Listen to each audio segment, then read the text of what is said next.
You are welcome to LFN What's Your Say? The #1 listening show where we discuss real issues with real people like you. We are still featuring R. Kelly. Real name Robert Sylvester Kelly. Also known as the R&B King. If you have been following the case against R. Kelly, you have probably heard of Chris Gunn, the said R. Kelly superfan who was arrested and charged for supporting R. Kelly with the allegations that he threatened government prosecutors in a 5-minute video that was posted on YouTube. Of late he is out to let the world know under which circumstances he was arrested and the true nature of his case. We have seen the government use excesses in many aspects while dealing with the case against R. Kelly. Like we have mentioned before, R. Kelly was denied bail without cause. He wasn't a flight risk like the court suggested for a man who largely depends on his celebrity status to earn a living, and considering his whole life belongs here in the United States. R. Kelly would require a full-body surgery to escape the country without being noticed, and there are few options of places out there he would stay comfortably as a fugitive if not none. In fact, among the options R. Kelly had, this was never any of them. One would therefore be right to suggest that by denying him his basic right to bail under such circumstances, the government along with their judicial counterparts operated in excess. When it was time for trial, the same government presented an overflow of witnesses, most of whom presented non-substantial testimonies that were only intended to prejudice R. Kelly, and sadly, the DOJ allowed this to happen with no objection whatsoever. Again, this anti-R. Kelly team had operated in excess and in the process rendered the entire case prejudicial.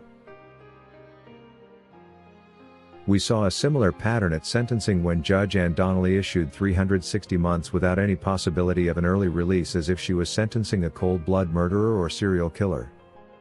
According to case analysts, there are many people who have taken lives that have not even had to serve such a long sentence.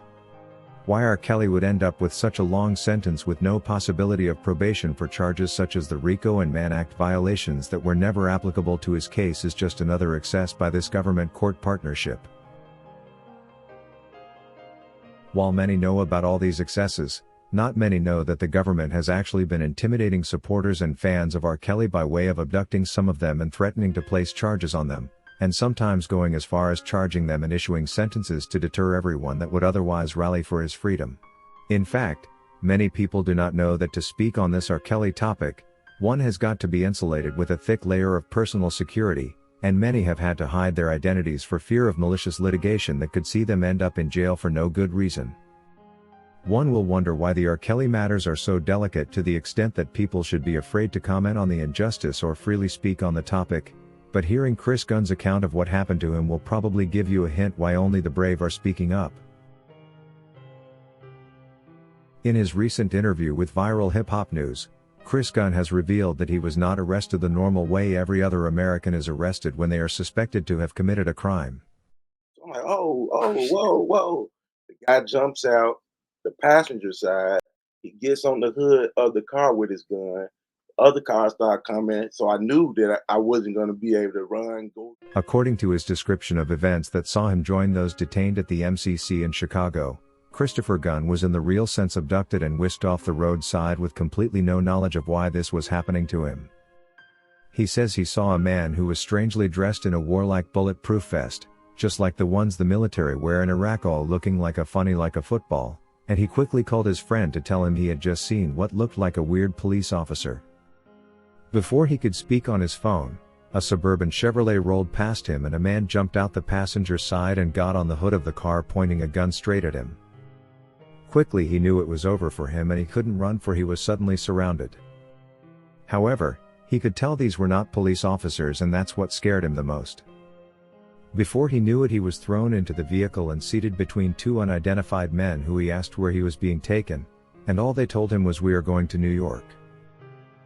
With two Suburbans in front and one behind him, Chris Gunn was driven in a sort of convoy all the way to the MCC, where he was immediately detained without an explanation. He says he remembered how he had been one of the protesters outside the MCC, never knowing he would one day be on the 17th floor of the same building as the criminal. But reality was hitting that this time he was the one that needed the country to demonstrate and protest his wrongful arrest. Christopher Gunn goes on to tell how his only piece of evidence, which was his full video that explained the context of his message, was kept away from him in what the court termed as protective custody, and for 8 months, random calls were being made to falsely incriminate him, with people saying he did this to me and he did that to me. It was crazy. He was being falsely implicated. And this gives a picture of what they did with R. Kelly during the years he spent in jail without trial under the guise of the COVID-19 restrictions. These guys will lock you up and deny you bail such that they can use the window to paint a new picture of who you are that supports their agenda. According to Gunn, his heart was racing all the time, and had he been 50 years old, he risked getting hit by a fatal stroke. Chris adds that while he was placed on house arrest and left with a week to be flown to New York to attend court, he was approached with a bogus deal that suggested he admits guilt in exchange for his freedom, but he refused it.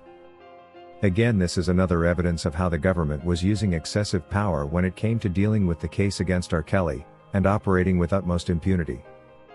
It appears when dealing with R. Kelly, the government transitioned from being the national service institution it should be, which is also covered by the law that should not broken, and turned into a militia of mafias that had the right to do anything to anyone in relation to the case, whether their actions broke the law or not. One is therefore right to be suspicious and to imagine that there was indeed a lot more surrounding this move by government to break all laws that stood in their ways and justify impunity when it came to taking down the R&B king. According to Jayla Smith, indeed, the government drifted from acting and behaving like the lawful body it should be when it came to dealing with R. Kelly. They seem to have assumed the right and freedom to do as they please overnight, irrespective of whether what they did broke the law or not. Why would the government abide by the law when dealing with other suspects but not when dealing with R. Kelly? It's no doubt there is indeed so much to be suspicious about. These people treated the R. Kelly situation like a military takedown of an international terrorist. The excessive passion by government and force used is proof that the mission to destroy R. Kelly's career was in fact a well-funded mission, likely sponsored by major stakeholders who stand to benefit when he is no more. We will be bringing you more of Christopher Gunn's account of what happened to him in our next episodes. If you wish to take part in a live interview discussing any of these topics, let us know by sending an email to sashalfnmedia@gmail.com for scheduling. Thank you for watching today's video, a production of LFN Media, giving you another perspective of issues at hand. We make it our business to keep you updated with the truth amidst the cloud of lies the media wants you to believe. It is therefore important to subscribe to this channel, hit the bell icon and allow all notifications so that you don't miss out whenever we publish a new video.